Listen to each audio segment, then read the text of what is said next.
Recently, I had made a video about Jacob and Esau in the beginning part where they were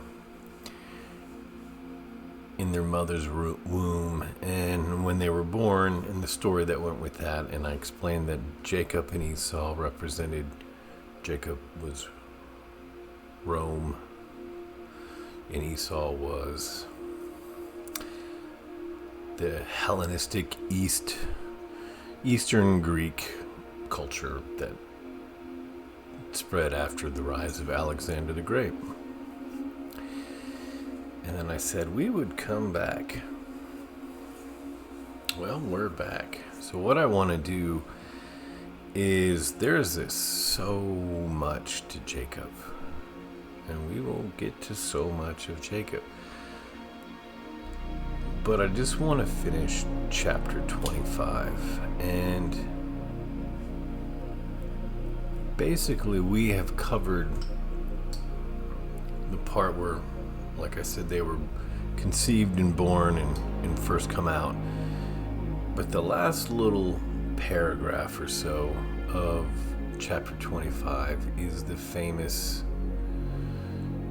Esau selling his birthright story. And I just want to cover that because, again, every piece of this just builds the story more and more and more and more and more and more. And hopefully by the time you get to the end of Jacob's life, you're just... So, let's take a look at that. So I want to start with this typical Sunday school image like you would get if you went to Sunday school and they would give you the little activity paper of the day, and on it would be an image like this showing Esau and Jacob and the stew in this pseudo Bedouin camp. Look, there's a little goat and an open fire, and he is hairy and strong, and he's a hunter. And I just want to start with this.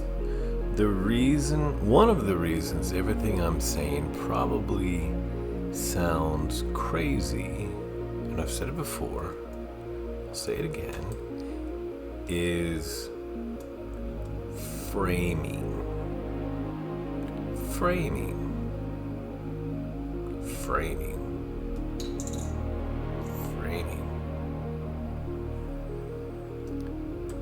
If you frame a story as if it is ancient Palestine and nomadic goat herdsmen from the time that you're a tiny child, you will believe it is Palestinian goat hunters forever.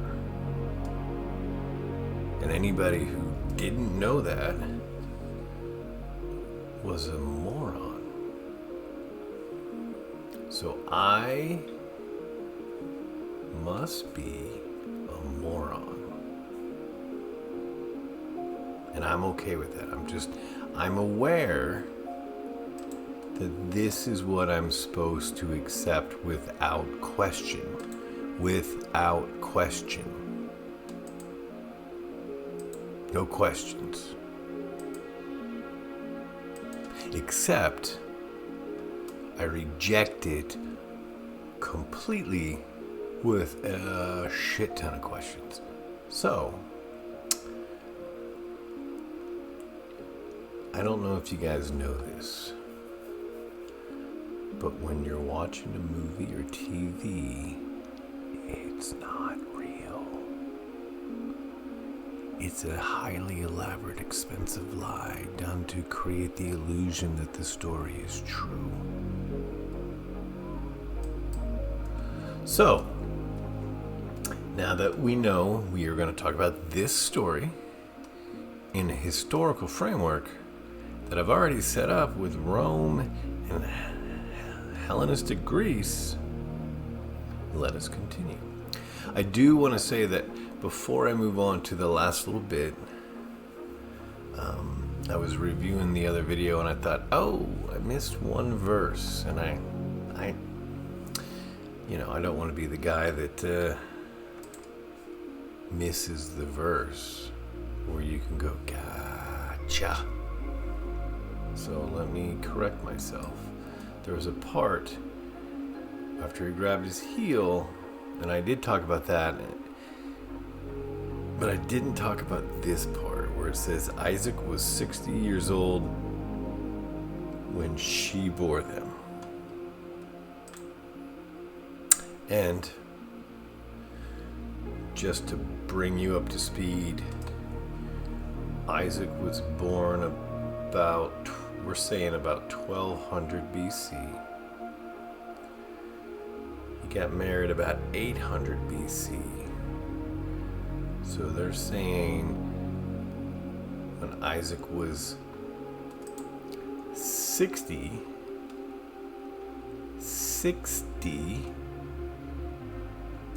the boys were born. So 1200 minus 600, because again, Genesis math, multiply by 10. So 60 years is 600 years, and 600 years closer to the turn of the BC AC Common Era is, you gotta go that way, whatever way that is, and that would be 600 BC. We should be seeing signs that Rome and the Macedonian kingdom empire, something Macedonian, should be emerging in a fairly recognizable form. Now, I will say 1200 is the furthest back. 1100 is the earliest it's going to be, or the closest to us it's going to be. So anywhere between 600 and 500 would be acceptable in that condition. In addition, Rome should be younger than Macedonia. Rome should be the younger.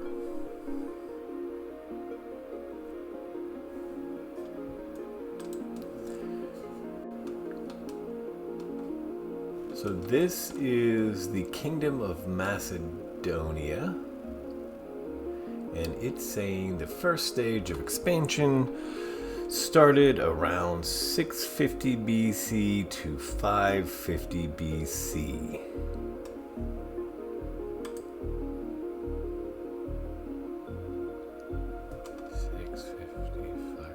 What's between 650?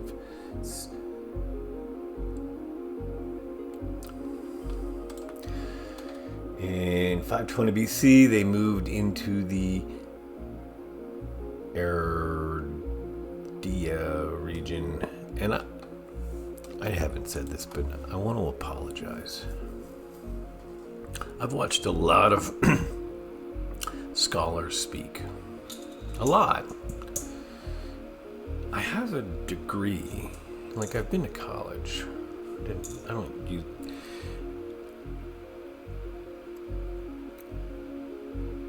I'm aware that one of the things that you're supposed to do when you go to college is in fact, I would say the point of college for the most part is you learn enough about your subject to know more than other people. That's number one, or to be useful. And number two, you learn to talk like a smart expert. Right, and so the way you present yourself is like half of the degree. I must sound like an asshole. who can speak perfectly. I get it.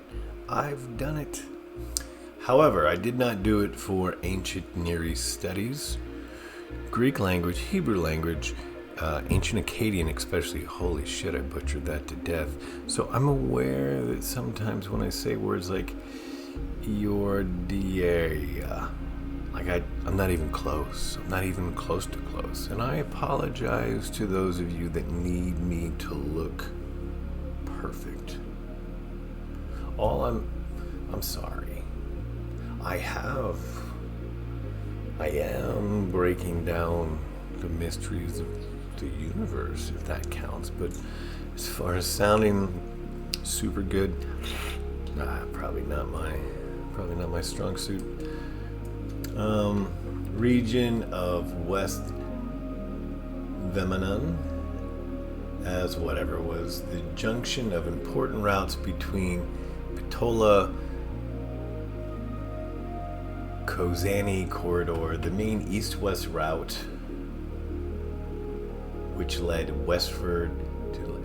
In other words, the Macedonians began to push out of this little tiny place and into more of a big kingdom somewhere around 650 to 550 BC, especially around 520 BC.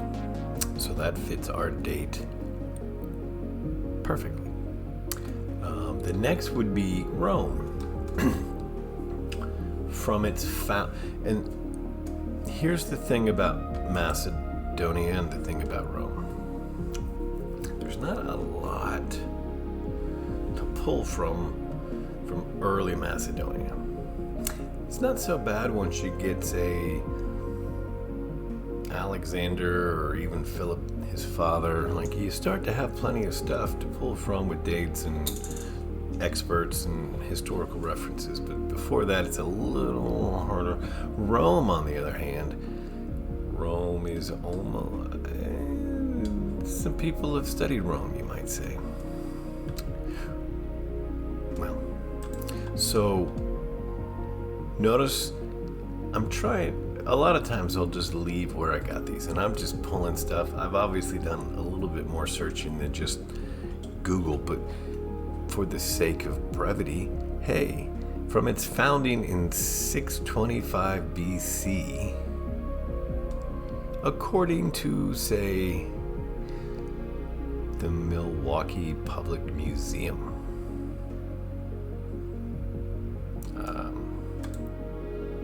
that's just they got an edu email website address, so just something to notice. What does National Geographic say? Well, they say 509. 509 was when the Republic was founded, and the last Etruscan king was removed in this kick-ass event that very well sums up Jacob, if you ask me. As we go forward, you will begin to see. So I'm pretty cool with 509 as well. Now, I will admit that 520, 550, and 509 does push our earlier dates, meaning chances are his birth would then be closer to, I don't know, 1100 BC instead of 1200 BC, but it's pretty damn close. It's not bad for ancient studies, quite frankly. It's within the ballpark. Whether you go 6 or 5, it's in there. So I brought all that up because that was part of chapter 27, as it does say they were born when Jacob was 60 and Jacob was 600, somewhere in that general vicinity. Just saying. So now we can pick up with the new part, which would be basically verse 29 through the end of the chapter. So this reads, "Now Jacob cooked a stew." And something I want us to remember is everything means something important. Probably the word stew, because this isn't the only stew in the Bible. But I'm going to keep going with this. "And Esau came in from the field, and he was weary." I'll explain in a minute. I'll just kind of push through this little first part. "And Esau said to Jacob, 'Please feed me with that same red stew, for I am weary.' Therefore his name was called Edom." So just to kind of make sure you're catching this, Esau, hairy, which we said was conqueror. Well, I'm not going to explain too much. He's now called Edom, and Edom is red-ish. So we'll come back to that, and then just to kind of finish up these last couple of verses. "But Jacob said, 'Sell me your birthright as of this day.' And Esau said, 'Look, I'm about to die, so what is a birthright to me?' Then Jacob said, 'Swear to me as of this day.' So he swore to him and sold his birthright to Jacob. And Jacob gave Esau bread and stew of lentils, and he ate and drank, arose, and went his way. Then Esau despised his birthright." So, let me frame this for you outside of the traditional Palestinian goat herder story, please. This is called, well, number one, as we do this, hopefully this is our, we've done several of these stories. So as we go through Jacob, I just want you to be aware that whoever wrote this is hands down the most genius person of all time. Just for the record. Just if I had to write a historical summary of something, it would never occur to me to make it this like, bow. Obviously you would want the code book so you could open it, but like, let me demonstrate this. For example, Rebecca being pregnant with twins, fighting in her womb with a hairy red kid and a little tent-loving kid, heel catcher, as the story of the Greek culture spreading to Rome and Macedonia is the most genius fucking I know none of you believe this, but hopefully we're gonna pile this so high you at least have to go, somebody quick, give my brain an out so I don't have to deal with something I don't want to deal with.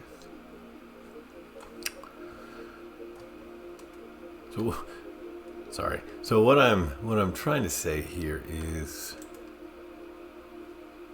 if we went up here and we went back and broke this down verse by verse, the Roman Republic cooked a stew.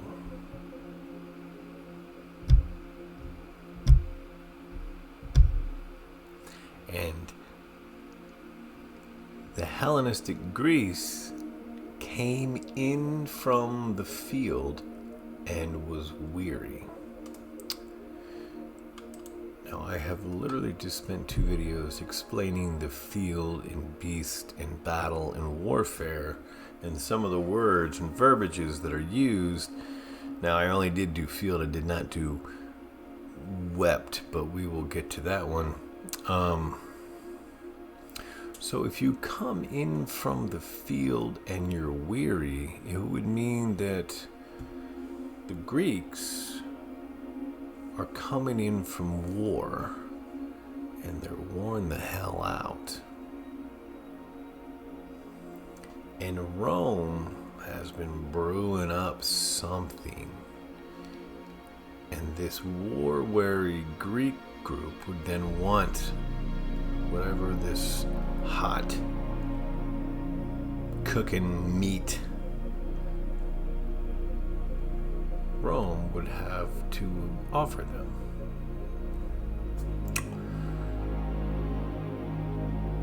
That's the setup.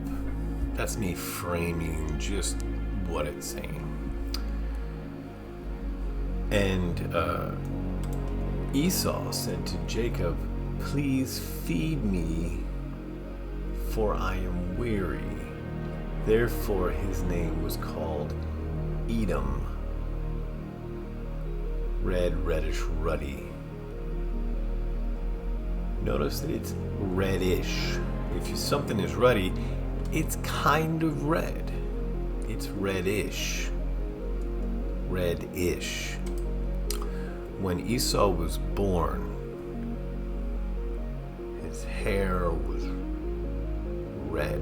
Esau means hairy. He was red and hairy. He was red and hairy.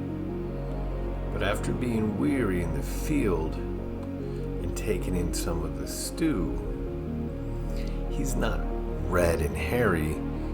He's just red-like, reddish. He has the appearance of redness. He has the veneer of red, but he is no longer true red. He's like red light. Reddish. The appearance of red, but not the actual red. No. But Jacob said, "Sell me your birthright." So Rome said, "Sell me your birthright. Let me be in charge." And Esau said, "Hey, I'm going to die from the field. I'm worn out. I've been trying to kick ass, but I'm getting my ass kicked. Who cares about that? I just need to not die." Then Jacob said, "All right, promise." So Esau promised.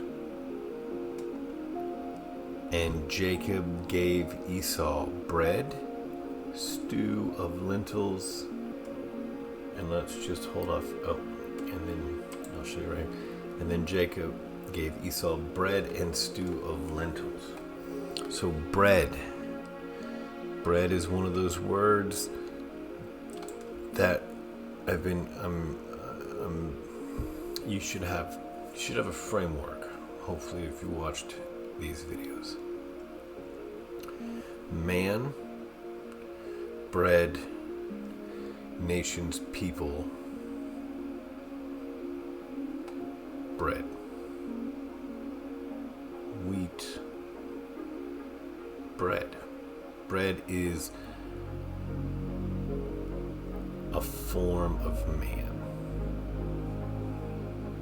Woman, grapes, wine, blood, woman, man.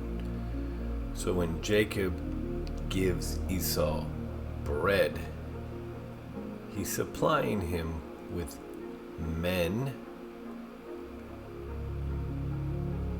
and stew and lentils. And that one's a little trickier. It's kind of like a advanced level word. So let's just say it's like that something intangible of a fighter who's winning. Like it's like he gave him men and that like that momentum. It's probably not a great definition, but it's kind of what it's saying. Then he ate and drank, arose, and went his way. Then Esau took the men, consumed. When you drink, you're consuming more of a woman, more of a culture, arose, and went his way. Meaning, he just agreed to give up number one status for seemingly nothing, right? That's what the story is kind of getting at, is to you and I, a bowl of soup seems like a terrible waste of a birthright, which I don't know about you, but I didn't get a birthright, or I haven't received it yet, or I'm waiting. When it's just not, there's no birthrights. So these stories are still kind of removed, but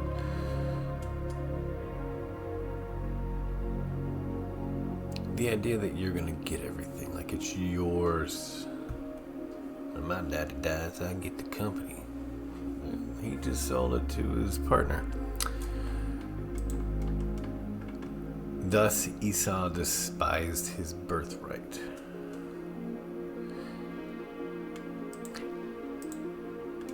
And it's going to make me sound like a legitimate preacher. That's not what I want. But if we consider the birthright, what that's referring to, if you think about his father and his mother.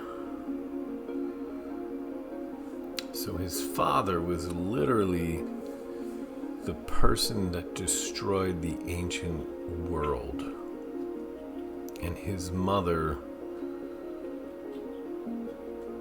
is democracy and philosophy and art and everything beautiful and classical. So Esau despised democracy,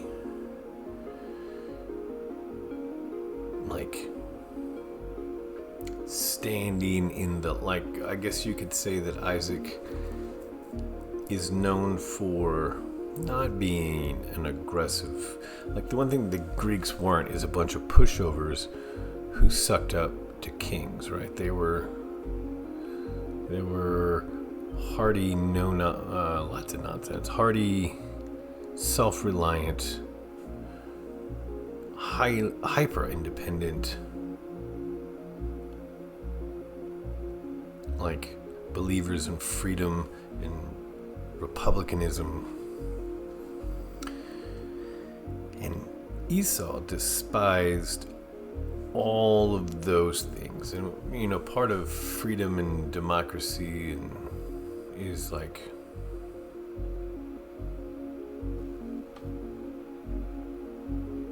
self-reliance. Kind of, I mean, what did the Greeks do that is one of the probably the greatest things that, like 300 men standing in the pass on Thermopylae, staring down whatever that would be, 100,000, 1 million, 500,000, 200,000, 50,000, whatever, pick your number. It's all over the board. And saying, well, I guess we're gonna fight in the shade, right? Like that. He despised that.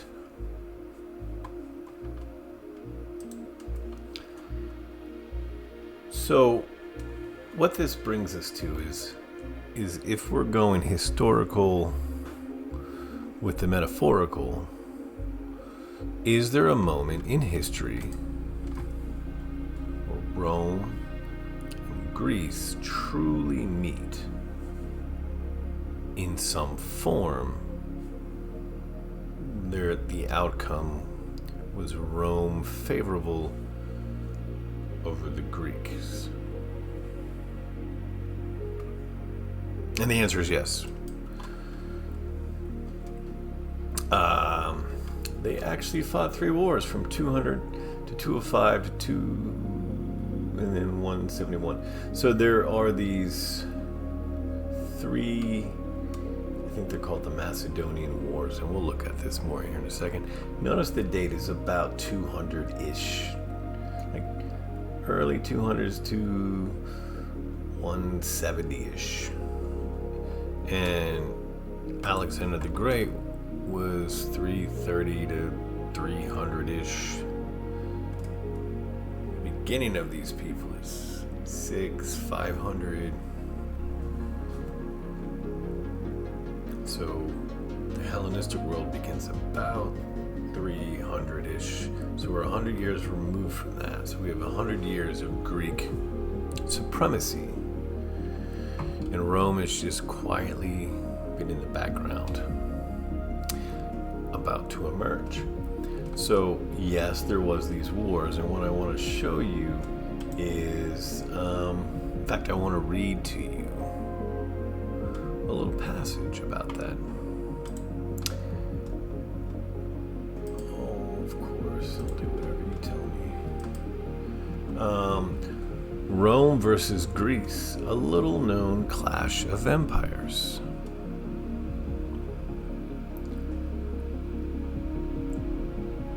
Now this is from the Irish Times. I don't know anything about the Irish Times. I just know that it seems semi-okay. Hey look, they got an X account and a Facebook page. Ask them. Ancient Greece, ancient Rome. These words conjure up powerful images, the Olympic Games and the Siege of Troy for the former emperor's legions and gladiator fights for the latter, 2 civilizations that impacted massively on world history. Their effects are still evident today in language and legal structure, in sports, medicine, philosophy. It's odd then that the clash between the 2 powers is so little known today. Research in the period, I was amazed that no one had written, recently at least, about one of the most seismic moments in European history. Clash of Empires is the result, and the first in a 2-part series. Let us set the stage. Before the outbreak of the Second Punic War in 218 BC, the one with Hannibal and the passage of the Alps with elephants, the Roman Republic controlled perhaps 3/4 of the Italian peninsula. Its only external territories were the islands of Sicily, Corsica, and Sardinia. There were 4 other powers in the Mediterranean world, 2 of which were a great deal larger than Rome. In order of size, these were the Seleucid Empire, which extended from modern-day Turkey to India, Carthage on the North African coast, which also controlled most of the Iberian Peninsula, Ptolemaic Egypt, ruled by Greek-speaking descendants, one of Alexander's generals, and Macedon, which dominated much of Greece. In 168 BC, 50 years later, just 2 powers remained, Rome and a tottering Egypt. The others had been defeated by the military bulldozers that were the legions. Rome had changed identity forever. No longer the combative newcomer of the Mediterranean world, it was now a confident, brash superpower. The first paving stones of the road to empire had been well and truly laid. The history of Rome and Macedon is a tangled one. To explain it in depth goes beyond the remit of this article. The 2 powers actually fought 3 wars from 217 to 205, 200 to 197, and 171 to 168. The second was of most consequence, a short but brutal affair. It was also the conflict that saw Rome's authority stamped on Greece, and is the one which we will focus.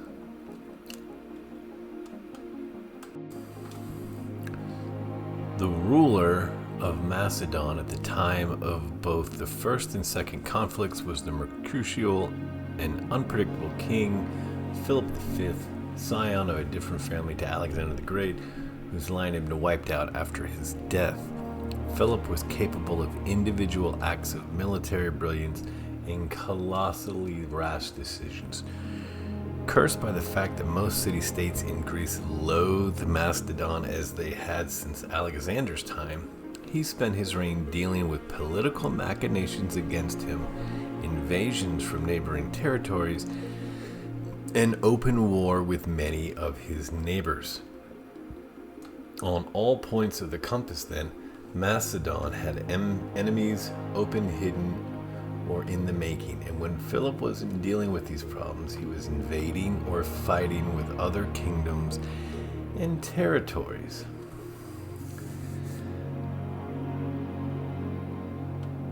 Iria and Epirus, Thrace, the Hellespont, and the western coastline and islands of Asia Minor all suffered his attacks on more than one occasion. Philip seemed to live his life by the ancient Greek saying that a king who lived in peace was no king at all.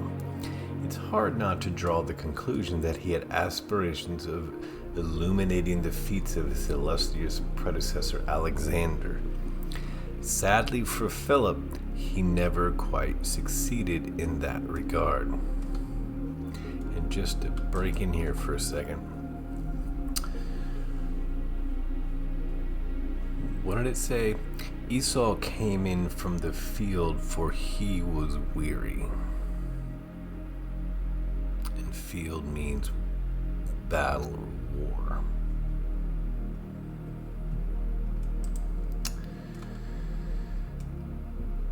By the autumn of 202 BC, the 17-year war between Rome and Carthage was drawing to a close. The final act took place at Zama, not far from the city of Carthage. The battle resulted in a decisive defeat for Hannibal's army. After a conflict that lasted a generation, seeing huge swaths of Italy go over to the enemy and cost the lives of hundreds of thousands of its citizens, one might assume that the Roman Republic would have lost its appetite for war at this point. Not so. Less than 2 years after Zama, embassies sent by Philip's enemies in Asia Minor pleaded for help against his attacks on their territories. Conjuring the idea of a possible Macedonian invasion of Italy, those emissaries won over the Senate, for there was some resistance from the Centuriate, the People's Assembly, but the vote for war was carried in the summer of 200.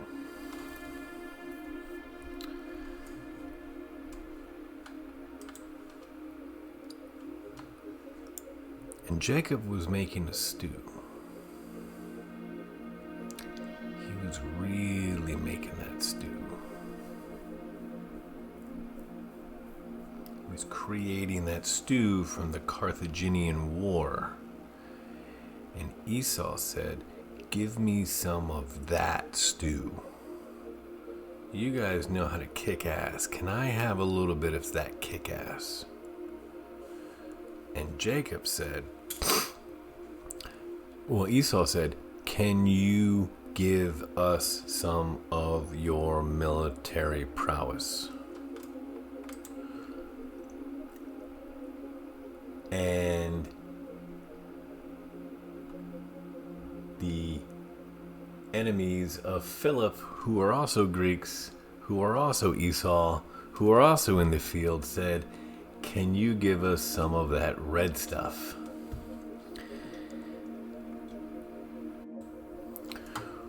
Rome didn't hang about dispatching an army to Apollonia in modern-day Albania.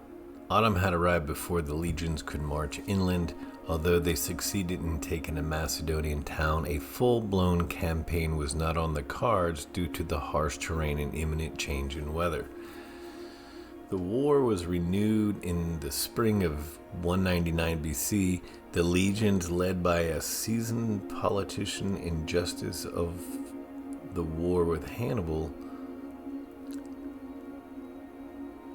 Sulpicius Galba, smashing past Philip's phalanx in a mountain pass without defeating it utterly. The Roman army marched eastward into Macedon. A game of cat and mouse ensued over the summer, with each side seeking battle on its own terms. A victory for the Romans at Autolobus, when Philip almost lost his life, was countered by a Macedonian win at Polinia. Harvest time arrived without a conclusive outcome. Far from their base at Apollonia, with supply lines at risk of being cut by the snow or the Macedonians, Galba took the sensible option and retreated to the coast. In many ways, the politics of 2,000 years ago were no different than today. The newly elected man always likes to take control. Soon after his return to Apollonia, Galban found himself being supplanted by the consul Villeneuve. He in turn was replaced just months later by a more formidable figure, Titus Quincitus Flaminius. 30 years old, extraordinarily young to command a large army, Flaminius took the invasion in stride. A lover of all things Greek, he could speak and write the language as well, something unusual for Romans of the time. His initial attempts to enter Macedon failed, however, and in the spring of 198 BC, a 40-day standoff in the narrow Aeos Valley unfolded, with his legionnaires unable to push past the Macedonian fortifications. In scenes reminiscent of Thermopylae, the deadlock was broken by a local shepherd who led the Romans around Philip's positions. Attacked from the front and rear, his troops fell back in panic. Flaminius's legion swept into western Macedon and onward to fertile Thessaly. Although Philip lost large swaths of territory, his phalanx delivered a mighty setback to the Roman army soon after at the fortress of Atrax. Once again, with autumn approaching, the war proper was put on hold until the following spring. Prolonged negotiations during the winter months saw Philip's attempt to broker peace settlements thwarted by Flaminius' trickery. When the campaign began again in the spring of 197, a showdown was inevitable after a few weeks of marching and countermarching by Philip and Flaminius in central Thessaly. Battle was joined, almost by accident, at Cynosophilae hills known as the Dog's Head. Invincible on flat ground, as long as its flanks were protected, the phalanx was dangerously exposed on hillsides. Highly maneuverable veterans of the Hannibalic War, the legionnaires wreaked a terrible slaughter. A negotiated settlement saw Philip remain as king of Macedon, in the main to serve as a buffer against the threat of the Seleucid Empire to the east. But the fate of the Greek city-states who had aided and abetted the Roman invasion was almost ironic. Although their freedom was proclaimed by Flaminius at the Isthmian Games in 196, they were soon to realize that they had merely exchanged one master for another. Not for hundreds of years would the Greeks rule themselves again. And Esau said, "Give me some of that red stuff." And Jacob said, "Sell me your birthright." What did that say? That said, and negotiated. Although their freedom was proclaimed by Flaminius at the games, they were soon to realize that they had merely exchanged one master for another. Not for hundreds of years would the Greeks rule themselves again. Sell me your birthright.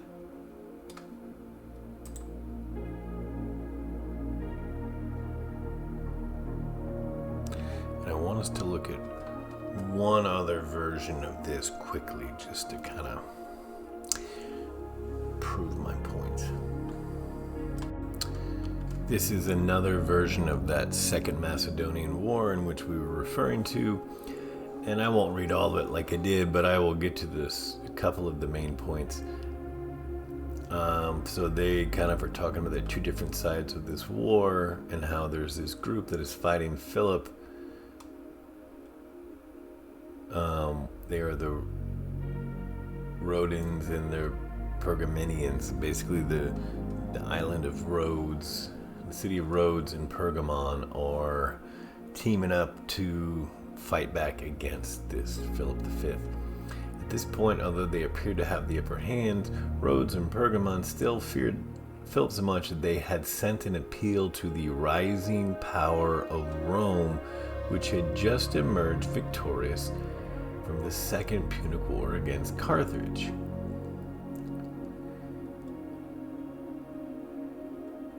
So again, we have Esau appealing to Jacob for some stew. So the war goes on, it unfolds, and that's not as important to us as the outcome of the war. And so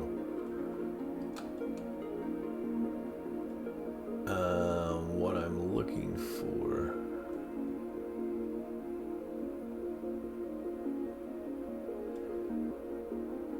Philip was forced to sue for peace on Roman terms. So this army, in what proved to be an decisive engagement, the legions defeated Philip's phalanx, and Philip himself fled on horseback, collected the survivors, and withdrew to Macedonia. Philip was forced to sue for peace on Roman terms.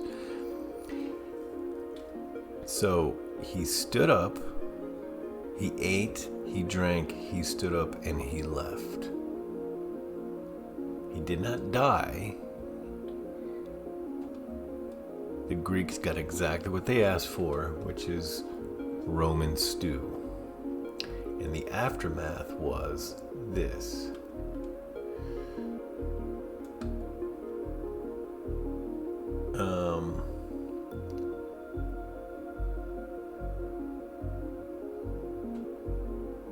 I'm looking for something. At the Isthmian Games of May 196 BC, Flaminius proclaimed the freedom of the Greeks.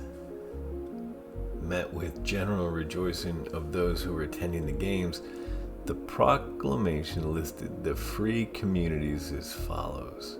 Nevertheless, Romans kept garrisons in key strategic cities which had belonged to Macedon, and the legions were not completely evacuated until 194.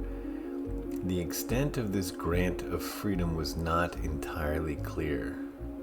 Although the proclamation included a list of all the communities formerly under Philip's control to which it applied, the Romans quickly assumed the role of protector of Greek freedom more generally. The rhetoric of Greek freedom was almost immediately employed by the Romans and their allies to justify diplomatic and military action elsewhere.